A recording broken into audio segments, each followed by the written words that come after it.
afanes porque ahora tienes modo,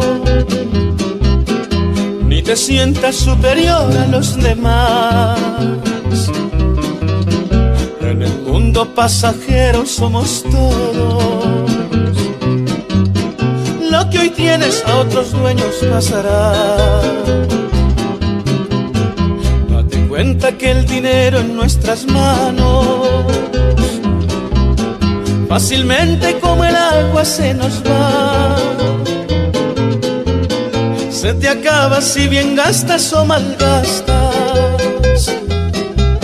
Si lo guardas el ocioso no ahorrarás.